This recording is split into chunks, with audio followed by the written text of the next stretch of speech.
Bueno, pois a seguinte ponencia é de Pablo Carpintero. Música e paisaxe. Pablo, todos os que estamos aquí coñecémolo de sobra, gaiteiro, investigador, artesán, e agora parece que se mete a filósofo tamén, como lle dixen antes. Entón xa non vos digo máis nada, e quedades con el. Non é que sexa toda a área, como sabedes, sino que, bueno, por aquí está a Sanabria tras os montes, aquí hai un valeiro polo medio, e despois toda a zona costeira de Portugal sí que hai gaitas de foro.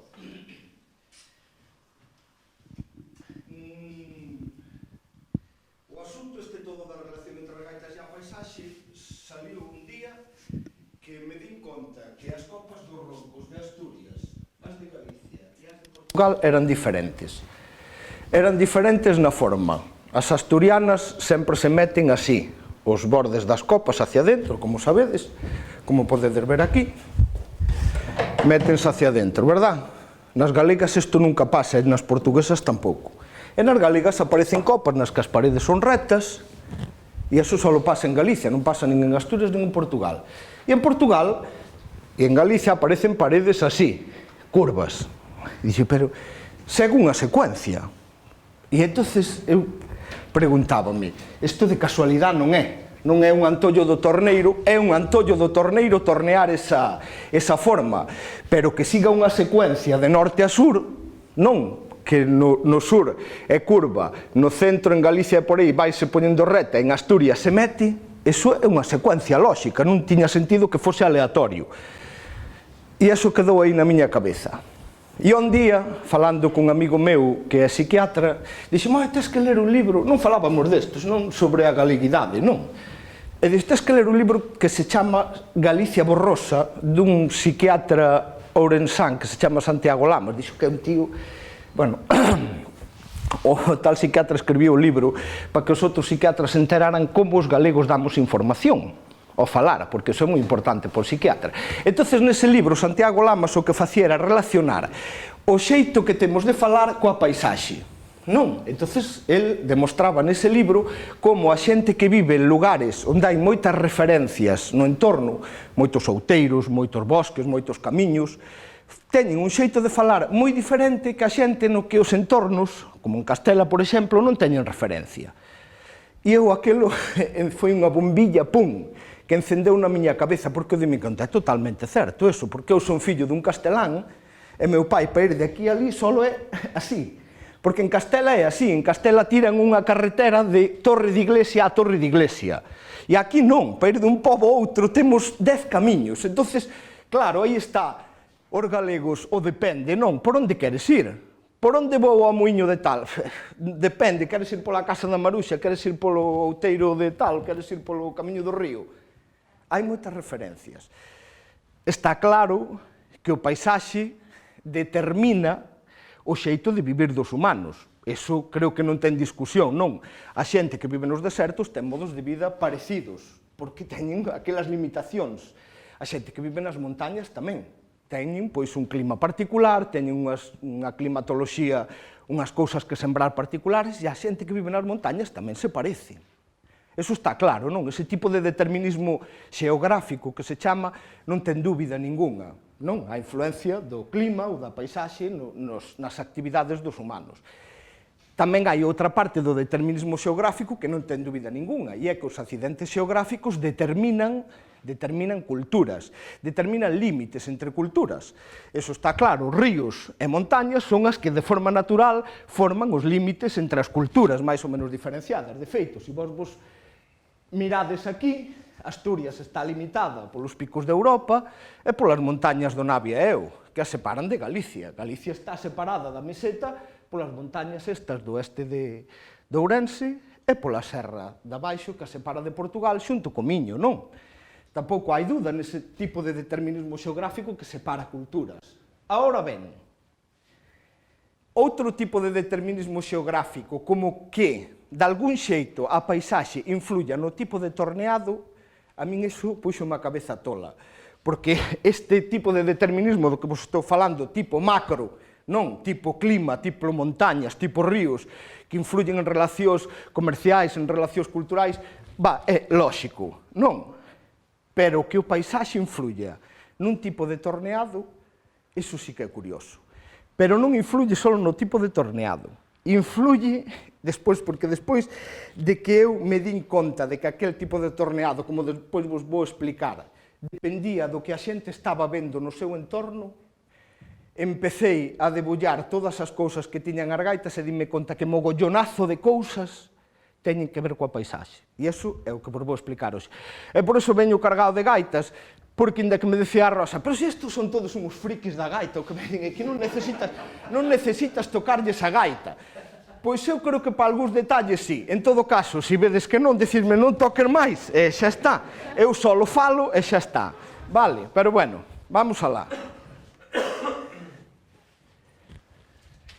Aquí vese claramente, bueno, claramente non, porque hai moita luz, pero vedes que as zonas altas están en verde, sí? Porque son as zonas montañosas onde hai máis árbores, sí. No noroeste sucede unha cousa moi curiosa, e que gracias a Dios que sucede eso, porque iso é o que nos deu pé a facer o estudio este. E é que desde o sur para o norte o tamaño das montañas aumentan. E é literalmente así. Portugal é unha inmensa chaira. Unha inmensa chaira. Só ten unha serra... Hostia, que me mato, Dios mío, a ver. É que eso está aí... Mirade, só ten unha serra aquí que é a Serra de Lousá, que está na zona de Coimbra, vedela aquí en verde. O resto é unha inmensa planicie, hasta hai zonas que se chaman planaltos, como o Planalto Mirandés, como nos sucede tamén aquí en Galicia, que temos unha zona que é o interior de Lugo, toda a provincia de Lugo por aquí polo sur, Monforte, e Ourense, que é unha chaira. Tan chaira é que hai un sitio que lle chaman a Terra Chá, vale? E despois, se seguides por aquí, xa son montañas que cada vez son máis grandes, hacia o norte, as montañas de Pontevedra, as do centro de Galicia, Arzúa e Terra de Melide, e xa nos metemos por aquí, xa o Navieo son montañas considerables, pero despois imos para Asturias, o asunto empeza a medrar e a medrar e a medrar hasta os picos de Europa, que son alturas impresionantes, e ademais, son montañas moi diferentes, porque según vamos de aquí a aquí, as montañas van de vello a moderno. As montañas vellas son unhas montañas moi suaves, vale, con vales moi amplios, moi desgastadas, e as montañas dos picos de Europa son moi agresivas. Vamos a ver. Nesa imaxe, creo que se pode ver, podemos identificar aberto, pechado, verdad? Calquera o diría, non? Cal é a parte aberta desto? Aquela. A pechada, esta. Sí. Eso está claro? Ou non? Sí, esa é unha identificación que facemos. Vale. Porque iso é importante deixalo sentado. Paisaxes abertas, o Planalto Mirandés, Sanabria, sí. Paisaxe galega típica, montañas suaves, non? E paisaxe dos picos de Europa. Nada que ver, vedes que tipo de montaña, o sea, entre isto e isto nada que ver, e é con isto xa para que vamos, non? Vedes que hai unha diferencia paisaxística moi considerable e que mostra unha gradación de sur a norte, vale? Ben. A miña premisa, o que vou intentar demostrar é que nas paisaxes abertas suceden elementos abertos, simplemente. Con todo o que aberto significa na nosa cabeza, porque aí está o que da cuestión. Que significa aberto para un humano psicolóxicamente? Porque significa abrir unha porta, porque significa que unha persona lle poñemos o calificativo de aberto cando non é pechado. E todos entendemos o que significa, sin embargo, non ten nada que ver con abrir e pechar unha porta. Na nosa cabeza, aberto e pechado significa un mogollón de cousas, pero que todas están psicolóxicamente relacionadas. Sí? Non vou entrar máis niso, porque é un tema da hostia. Pero a miña premisa é esa. Aberto, pechado. Mirad as formas das dúas liñas, baixo, alto. Sí? Ben. Vamos a ver que elementos nas culturas das gaitas de fol do noroeste responden a esta premisa, que son casi todos, hai moi poucos que se escapen a isto. A isto que quere decir, en entornos pechados do norte, dos picos de Europa, de Asturias, suceden elementos nas gaitas pechados, e nas zonas sur suceden elementos das gaitas abertos, vale? As gaitas de fol caracterízanse, bueno, patrón de torneado, as formas das pezas, as dimensións, tipos de palleta, tipos de vestimentas, o número dos bordóns, as formas das escalas musicais, etc. etc. En moitos destes casos, en casi todos, sucede esa correlación. Isto son o que nós estudamos, 304 rexistros en total. De os cales, gaitas son 204 gaitas antigas medidas, e despois 100 punteiros máis medidos a maiores. E 176 gaiteiros que gravamos, que nos entrevistamos con eles. De aí saliron estes datos. Este é o máis extraño de todo e o que está así un pouco collido polos pelos, porque ainda non entendín, por eso poño de primeiro, ainda non entendín eu moi ben tampouco por que sucede isto. O caso é que do norte ao sur disminuye o número de xéneros. Sabedes o que é un xénero? Un xénero é unha muñeira na que un pode meter algo en base a unhas características. A característica é que son a muñeira, pero hai muñeiras, vale.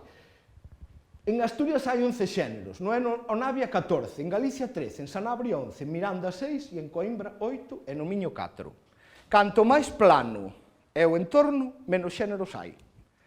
E iso é simplemente contar. Pero sucede outra cousa tamén, que canto máis alto é o entorno, menos cantigas con nome que lle chamo eu hai. Cando eu fui a Portugal a primeira vez, dinme conta de que os gaiteros casi todo eran cantigas con nomes, como se aquí dixéramos a Carolina, unha lágrima cayó en la arena, poucos xéneros, pero moitas cantigas. Iso é o que sucede en Portugal. Dices, que cousa máis rara, non? A primeira vez que eu fui ali, hostia, pero aquí non teñen, non teñen casi xéneros, o corridiño, o fado corrido, o paso dobrado, e acabouse. E aquí temos as marchas de procesión, non sei que, bueno, moitas cousas. Pois, para min, o que sucede, se pode expresar así, inda que xa vos digo, isto está collido con pelos, que hacia arriba, cando se pechan os ambientes, sí, cando os vales das montañas son pechados, as cantigas péchanse dentro de xéneros. Non hai cantigas casi fora dos xéneros. E, sin embargo, cando os entornos son abertos, o asunto queda moito máis aberto. Hai poucos xéneros e moitas cantigas dispersas fora dos xéneros. Pero isto hai que darlle moitas voltas. E é moi difícil de cuantificar. Isto está así collido por os pelos. A dixitación. Aquí sí que xa non está collido polos pelos. Por que os humanos, musicólogos, collemos o nome de aberto e pechado para as dixitacións? Eso xa é sorprendente. Por que? Porque pechan máis dedos. Bueno, pero podíamoslle chamar de outra forma, non? E, sin embargo, collemos dous nomes, dixitación aberta e dixitación pechada. Para os que non entendades o que é aberto e pechado, que supoño que sodes casi todos, polo que vexo aquí, menos a Alexandra, aberto é levantar os dedos así, pechado é ilos deixando pousados, vale. Cando eu empecé a ver, xa tiña 100 gaiteiros ou así documentados, fixen un mapa dos que tocaban pechado e dos que non. E dime conta desta distribución. E que cousa máis rara, que por aquí polo medio non haxa pechado. Por que na terra xa non se toca pechado? E, bueno, pois porque se perdeu, pensei ao principio. Pero cando se me ocurriu o tema este, e, joder, é que en todos os sitios que son de forma plana non hai pechado. Manda carallo. E dixen, por que na terra xa non se toca pechado? Por que xa? O sea, a verdad, cando me din conta deste... Bueno, isto parece un pouco demencial. Pero despois, dinme conta de outro facto que é moi interesante. E é que o pechado faise máis pechado hacia o norte. Manda carallo. É dicir, canto máis pechado é o entorno, máis pechado é o pechado. Vámolo ver. Vou vos tocar con 4 gaitas desde aquí hasta aquí.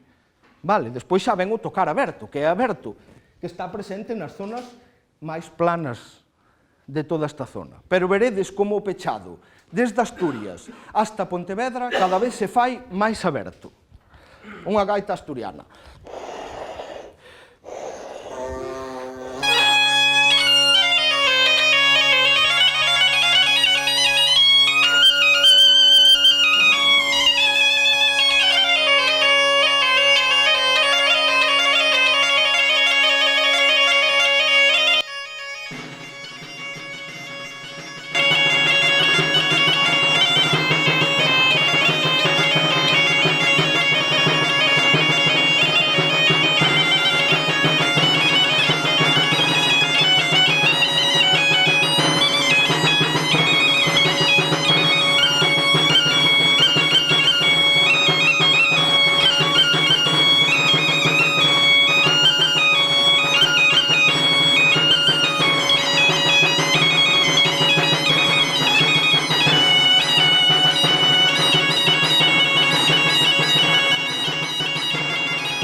asturiano. Vamos á zona do Navia e Eo, que está aí pegada entre Galicia e Asturias. É un pechado tamén, non é tan pechado como este, agora que vos lo digo, a mellor vos dades conta, pero é pechado, bastante...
Ahora, Arzúa é terra de Melide.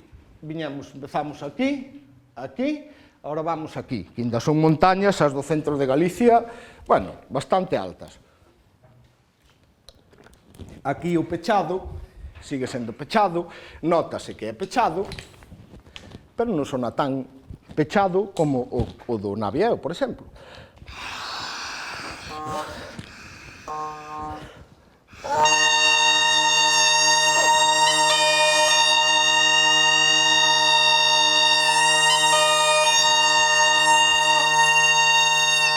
Así vale.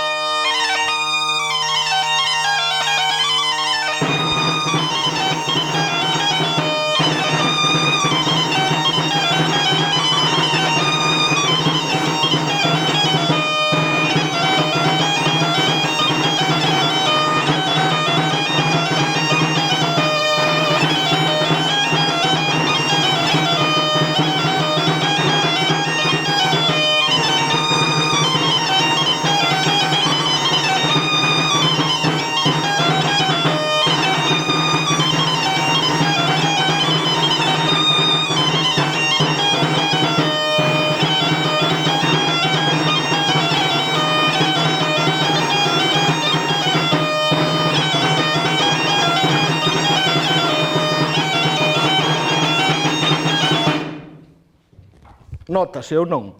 Sí. E agora, por fin, xa vos dades conta, o pechado de Pontevedra, que sona aberto.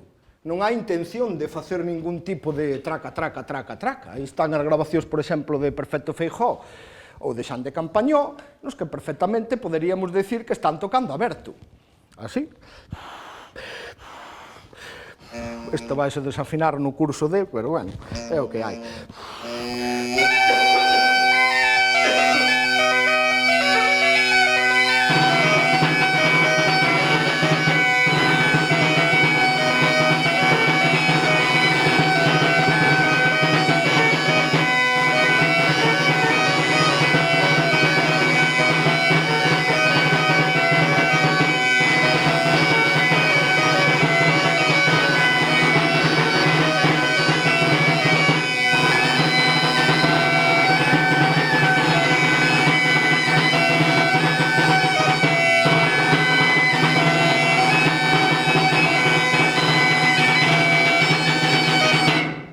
isto sona aberto.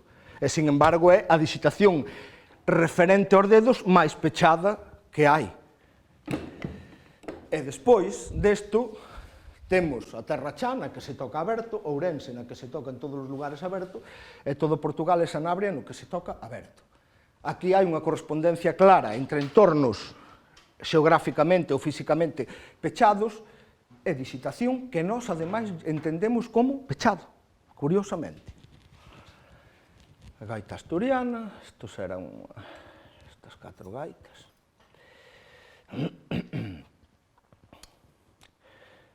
Os roncóns, os tipos de roncos que teñen as gaitas non teñen relación que eu lle pudera atopar coa paisaxe. É dicir, nesta zona toda grande son gaitas con só roncón e punteiro, naquela zona dali hai gaitas con varios roncóns. Non sei por qué, pero para min non ten relación coa paisaxe, é unha das poucas cousas. A extensión das escalas. Aquí tamén hai unha relación clara. Ahora que vos lo dixen, onde as escalas son máis altas? Nos nortes. E, ademais, é clarísimo. Mirade pa aquí. Mirade, Asturias, Navia e Eu, e zona central de Galicia, onde as montañas son bastante grandes, hai 3 notas por riba da tónica. Na metade sur de Galicia, Ourense, Pontevedra, toda o Soutelo de Montes, requintean unha nota, se é que a requintean.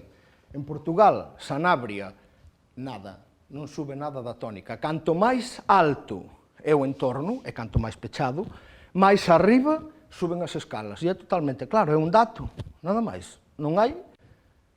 Está o Carlos pensando a ver se encontra algún excepción.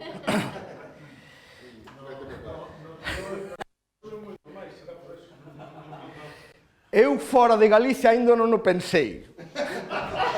Pero pensareino. Pero pensareino. Bueno, o asunto é que isto dá para pensar. Bueno, vamos seguir. Mirade. O patrón básico do torneado do noroeste. O patrón básico de torneado do noroeste... Cago na tos, hoxe vou desfacer a casa da gaita.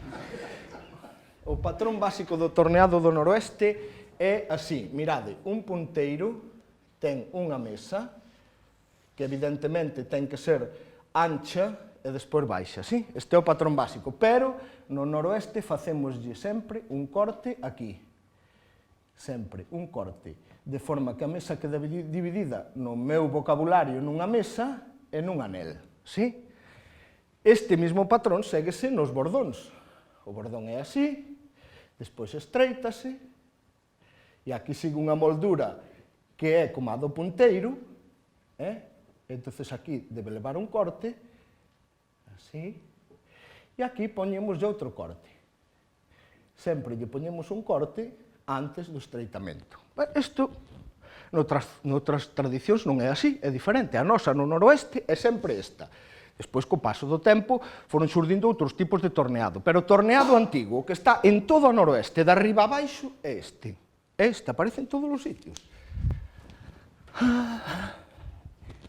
A ver se hai relación coa paisaxe. Aquí están as medidas dos diámetros externos máximos dos bordóns. Desde Asturias, son medias, Unha media de todas as gaitas que eu teño medidas en Asturias, 30. 30, 31, 28, 29, Pontevedra 28, Baixo Miño 28, entramos nos sitios máis planos de todo. Seabra 25, Miranda 33, Coimbra 35. Hai diferencia. Canto máis ao sur, cando os entornos se abren de verdade e se volven planos, as pezas, pum, de repente, convírtense nesto.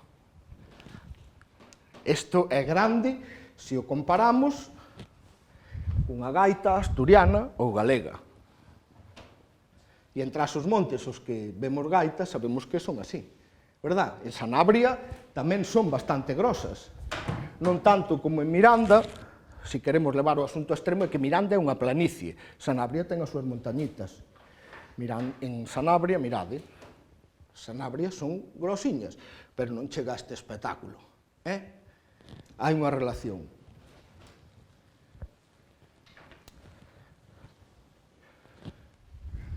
Bueno, nos diámetros de dentro das pezas tamén.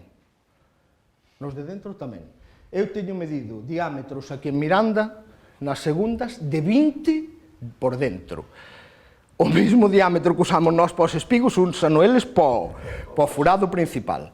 E hai, home, aquí non se nota moito, vedes, 11, por aquí Arzúa 10, Ourense 10. Isto chulo que eu non o fixen sería poñer as gaitas coa altura onde viviron. Pero é que son traballo da hostia, non sei se me meterei neso.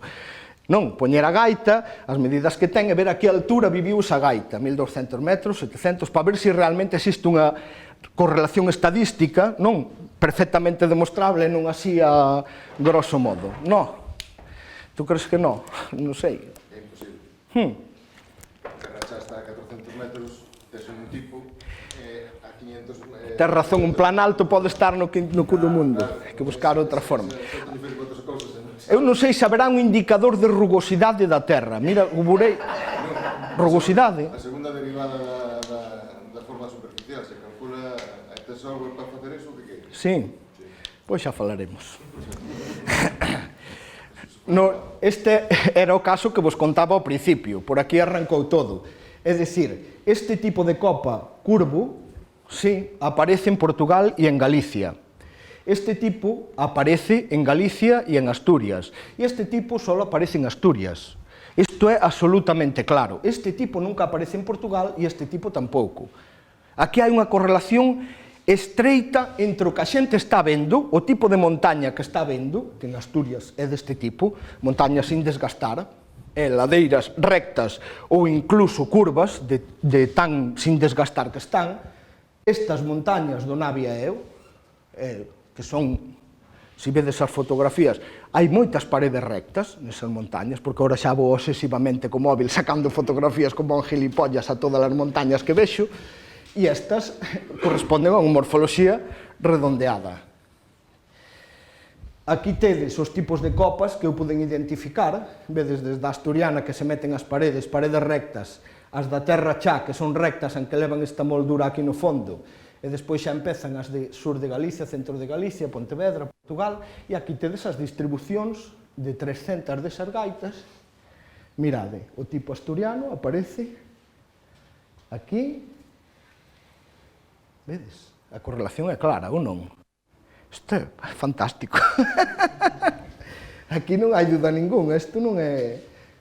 Bueno, é bonito, verdad? É bonito. Pensar que un está tan condicionado como que ve que a hora de tornear non é libre un de tornear. Non é libre, Oli. Ti pensas que cando torneas eres libre, pero non. No, estás condicionado. Manda carallo. Isto deume bastante que pensar despois o asunto.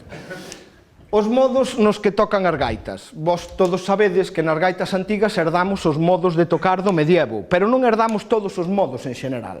Vale, no medievo había 8 modos distintos, ou máis, depende como se mira o asunto, que para os que non saibades moito deste tema, que é bastante farragoso, direivos que as escalas musicais son simplemente como unha escaleira, non na que se van subindo notas, e que esta escaleira ten chanzos grandes e ten algún chanzo pequeno.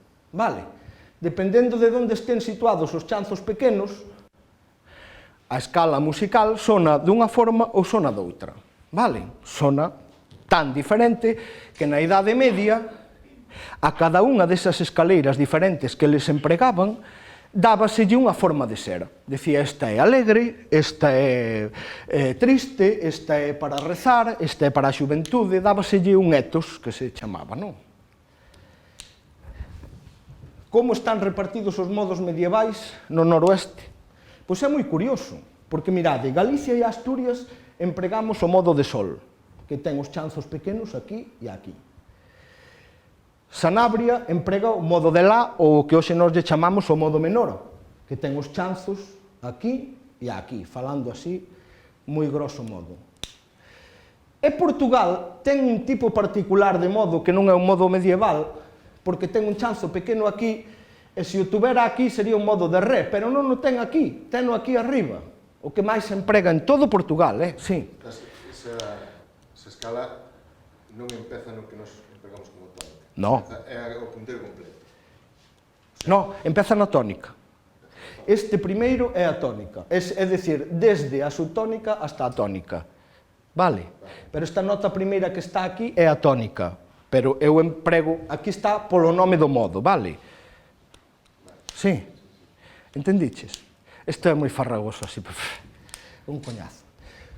E tamén está bastante collido polos pelos, porque eu pensei, ten que haber algunha, podería haber, non pensei, ten que haber algunha, dice, podería haber, isto pensei no hai 2 días, algunha relación entre os modos que escolleron as diferentes culturas do noroeste. Por que asturianos e galegos collemos modo de sol?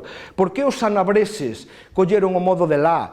Por que os de Coimbra colleron o modo de lá e o modo maior, digamos, por decirlo así? Por que? O terceiro grado baixo aparece en zonas baixas. É dicir, este chanzo pequeno aquí aparece nos entornos máis planos. E ese chanzo pequeno aí dá sensación de modo menor. Eso está claro, non? Este chanzo pequeno aquí dá sensación de modo menor ou non? Sí. A terceira menor dá sensación de modo menor casi independientemente do que suceda no 7º grau, que é o outro definitivo para estruturar o modo, non? No, bueno, o 7º e o 6º, joder, claro. Claro, na segunda parte da escala, da quinta para arriba, non? Pero isto, non sei se isto ten... Algúnha razón ten que haber, eu estou seguro, para que diferentes poboacións escolleran modos diferentes. Iso ten que ver co carácter, porque o modo, ao fin e ao cabo, é o xeito de falar. Non, cando un sanabres toca, a súa gaita transmite un xeito de ser particular, que non é o noso, verdad? Pois esa escolla ten que ser por algunha razón. A ver, vamos tocar algo sanabres, porque tocamos todo o que tocamos hasta ahora estaba en modo de sol, vale? Todo. E agora non, isto é o que sucede en Sanabria.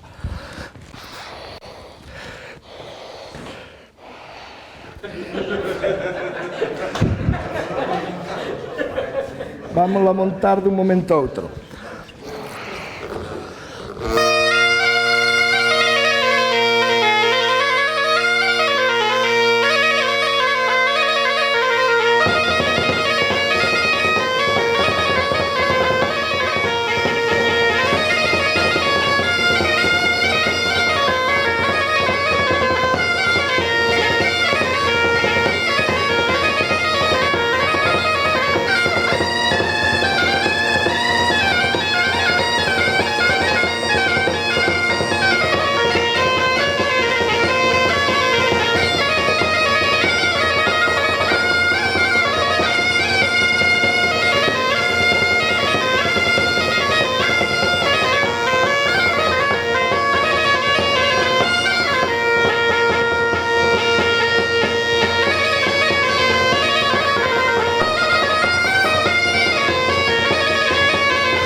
É diferente. Gracias. Eu creo que o etos medieval está claro, cada modo ten unha forma de ser particular. Ahora, cada poboación escolleu un. O por qué? Poderon escoller 2 ou 3, pero quedáronse con un. Isto vese moi claro, por exemplo, na zona de Coimbra. Na zona de Coimbra hai 2 modos diferentes. E é curioso que coincida que a zona de Coimbra é unha zona moi plana, pero que ten ao lado unha serra moi alta.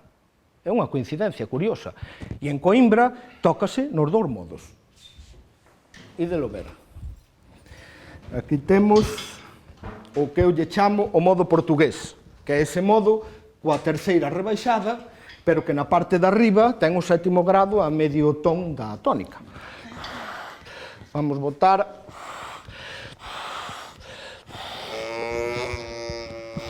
un fandango.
se non... Me cago no demo. Joder, pa o cordón. Hai que buscar un cordón máis longo. Ou un proyector máis duro. Pois sí, tamén era outra solución, pero ahora xa...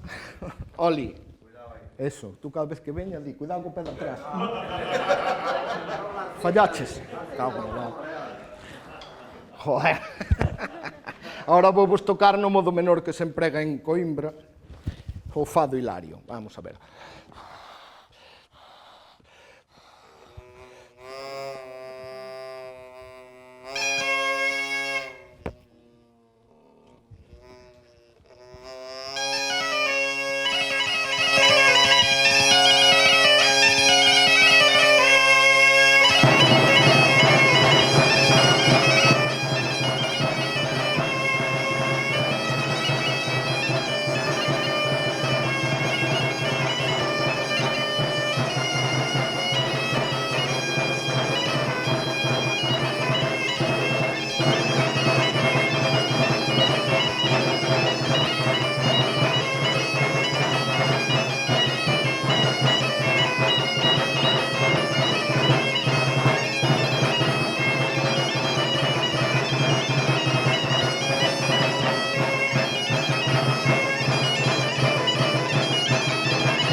Ala. Bueno, esos son os modos que hai no noroeste. Pero este está tamén así, enganchado por pinzas, verdad? Con modos repertorio. Isto xa vos lo toquei. Seguindo con esta rutina de aberto, pechado, baixo, alto, de sur a norte, correspondendo co paisaxe, as tónicas dos punteiros. As medias das tónicas están representadas polos puntitos colorados, vale? Aquí están as tónicas, vedes? E a barra significa de donde a donde en cada zona varía as tónicas dos punteiros, sí? Puntitos son as tónicas. Mirade como baixa, desde o norte hasta o sur. De feito, mirade que cousa máis curiosa, o único sitio de Galicia onde aparecen gaitas antigas en si bemol e máis graves é... No? En Pontevedra nunca aparece unha con lá aí. Na Terra Chá. Esa gaita, mirade que gaitón. Esa gaita é da Terra Chá. Pois na Terra Chá é o único sitio de Galicia, porque as de Pontevedra poden estar en sí, mirad as gaitas de Galicia, mira, Pontevedra, onde acaban. Non chego a si bemol, ves? Mariñas entendo que son as mariñas de Lugo. Aquí Mariñas quere decir a Terra Chá é un pouco máis arriba, é unha denominación, é unha forma de entender meu. Mariñas para min significa toda a Terra Chá e hasta arriba e incluso, eso é, para min esos son as Mariñas. Bueno, é que non podo poñer aí todos os lugares.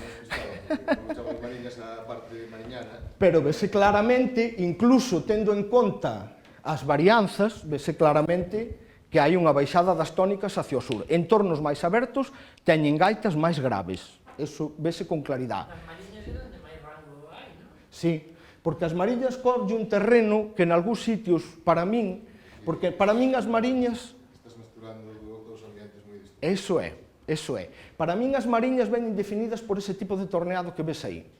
E ese tipo de torneado que ves aí aparece incluso na Fonsagrada, onde hai montañas. Entonces eu isto teria que desagregalo.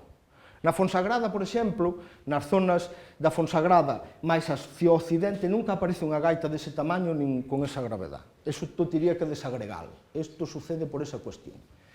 E é moi curioso, unha vez máis, ver como en Coimbra, onde hai unha zona de serra, isto regresa hacia, dentro dunha zona moi plana, regresa hacia tónicas agudas. En Coimbra hai moitísimas gaitas de tónicas moi agudas. Quizá porque teñen ao lado a Serra de Lousá, que é unha serra moi grande, a máis grande de Portugal. Ñaca. As gorxas dos punteiros. Que esperades? Que sexan máis estreitas onde as vales e as montañas son máis altas ou que sexan máis amplias? A ver, máis estreitas, mira. As gorxas de todos os punteiros. Gorxas de Asturias, oriental, as gorxas máis pequenas de todas, de todo o noroeste, aparecen en Asturias oriental, que son os picos de Europa. Despois as de Asturias central, e despois xa vamos baixando, hasta as gorxas de Sanabria, que hai algunha de 6, e de Miranda, que xa se me saliu da tabla, de 7 e pico, e algunhas casi 8. Eso é claro tamén. Hai unha tendencia que se ve claramente. Dadevos conta que primeiro estes datos están sin desagregar e aquí tamén hai misturadas algunhas gaitas máis modernas, vale? O sea que aí xa supoño que estas influencias están un pouco diluídas pois en tendencias modernas de construcción ou o que sea. En todo caso, en Galicia nunca encontraredes unha gorxa de 5,5. Nunca. Nin unha gorxa de 3. E en Portugal moito menos. E se eu encontro unha gorxa de 3 ou de 3 e algo, menos de 4, 6 con seguridade casi total que é unha gaita asturiana. O sea, aquí a conexión é absolutamente clara, para min, para a meu forma de ver.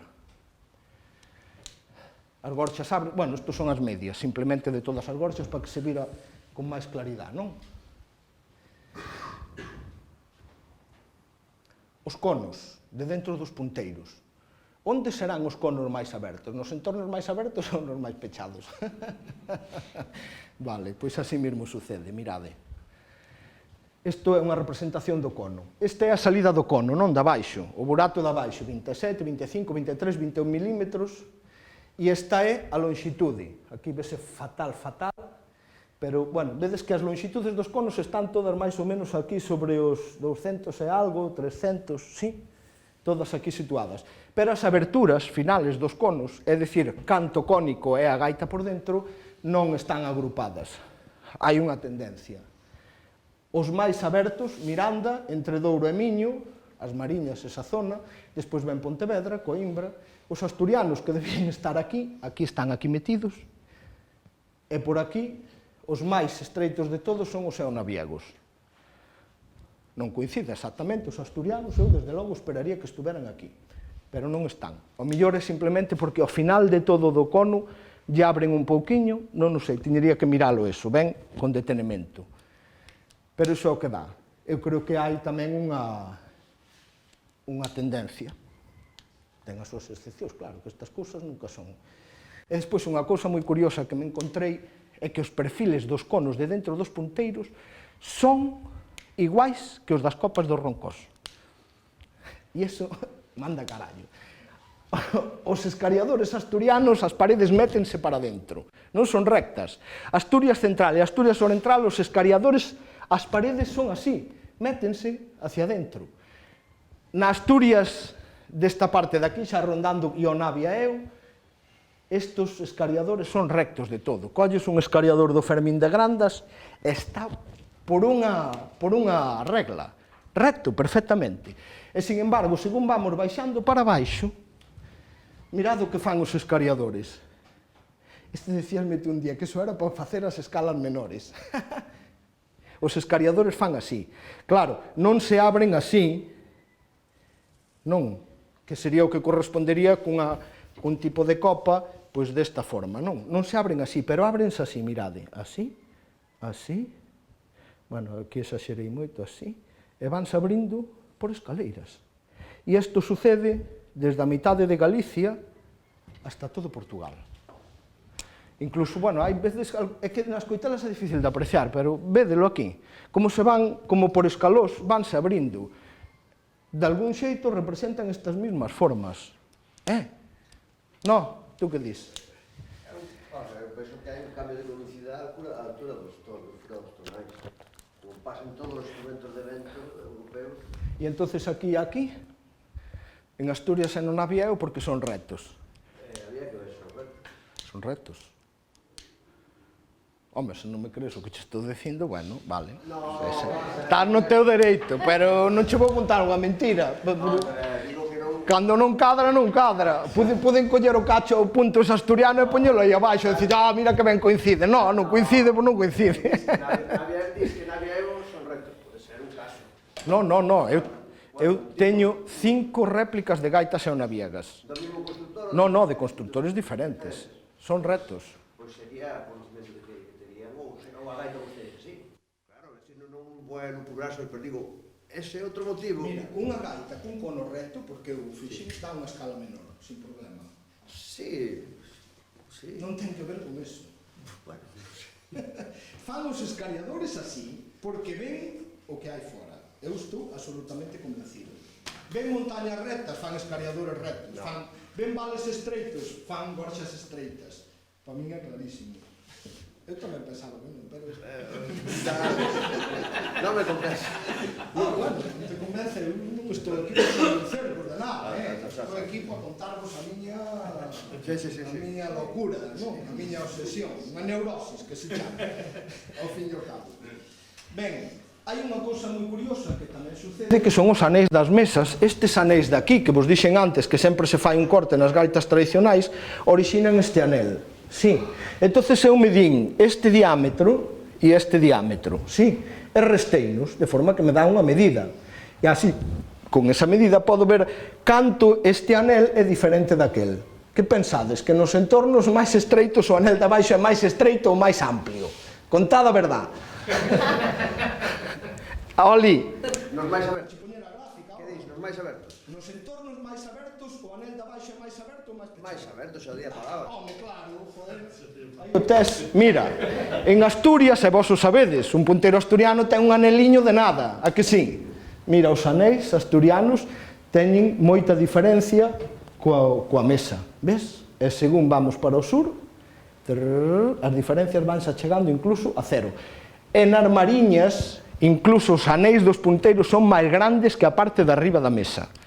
Na terra xa. Esas gaitas da terra xa, miradias ali, mirad o anel que ten, máis grande que a mesa. E a terra xa é un entorno aberto e ten os anéis moi abertos. Unha chorrada do torneado, pero que ao fin e ao cabo volve a reincidir. Sí.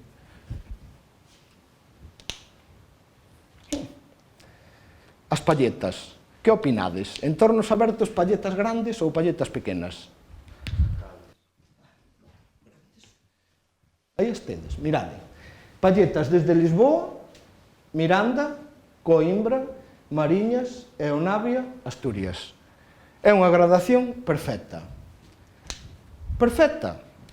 É unha pasada. Ou seja, canto máis ao sur e máis abertos son os entornos, as palletas tradicionais, as desta área de aquí, a desa non, que é outro tipo de palleta distinta, canto máis ao norte, máis pequenas son, máis estreitas, máis angostas, máis apretadas. Eu non digo nada. Será que ver porque as gaitas son máis pequenas e porque os conos menos abertos, non sei, digo eu. Si ti pensas, entendes o que digo? Está todo en conxunto, isto non son cousas separadas. Na mente dunha persona todo isto está así, así. Vale. Vamos tocar cunha palleta destas. Un gaitolo desos de Miranda. Para que os coitedes, polo menos. O curioso é porque este punteirolo que está en si bemol e o das mariñas, este leva un palletón deste tamaño e o das mariñas é a mitad que este, sendo un punteiro que saca a mesma tónica prácticamente. Cousas, Sí, nas mariñas son un pouco máis pequenas que estas. Hai cousas que non coinciden, claro. A ver.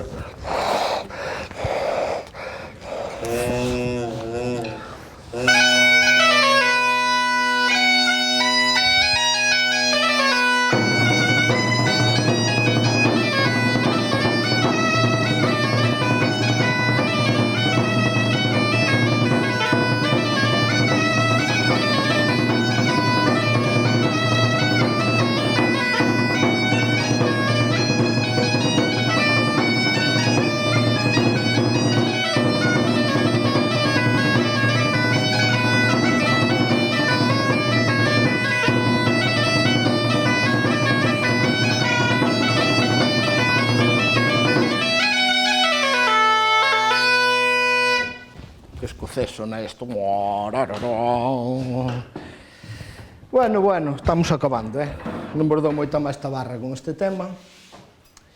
O acompañamento dos tambores. Acabades de escoitar a Rosa, como acompañan os mirandeses? Dadesvos conta que os mirandeses non redoblan, e os sanabreses tampouco. Dadesvos conta de como os musicólogos conceptualizaron os redobles. Redobles e redobles pechados. Que curioso, porque podían decir redobles rápidos, redobles lentos. No, por que aberto e pechado? Que ten que ver iso? Pois é curioso observar que os redobles dos tambores son máis pechados. Vos dadesvos conta como redoblan os asturianos? Que están aí con... Cando baixamos a Galicia o asunto xa non é tan pechado. Non. Cando vamos a Coimbra, os coimbrás redoblan aberto. Fan tarara, tarara, tarara, tarara. Non fan nunca trrrr. Fan grupos. Tarara, tarara, tarara, tarara. Redobla aberto. E nas zonas máis planas de todas, Sanabria, Miranda, o Miño, son golpes. Pero hai outra cousa que se abre nos tambores hacia o sur, e é o diámetro dos tambores. Asturianos, galegos, temos uns tambores antigos de tamaño bastante grande. Os sanabreses xa empezan a crecer. Os de Trás-os-Montes son considerablemente maiores, vedes ese? Pero onde están os maiores tambores son nas zonas planas de Portugal que miran hacia o mar. En Ovar, Aveiro, o Miño, Portugués, ten tambores xigantescos de tamaño. Aí tedes os tambores do Miño, que son os máis grandes. O Miño é unha zona, bueno, pues moi plana. Vamos tocar con tambor desos, así escoitádelo, e xa quase rematamos. Librei, carallo.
Bueno.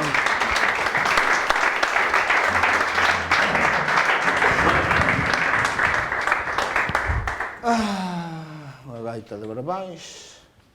E aí se acabou.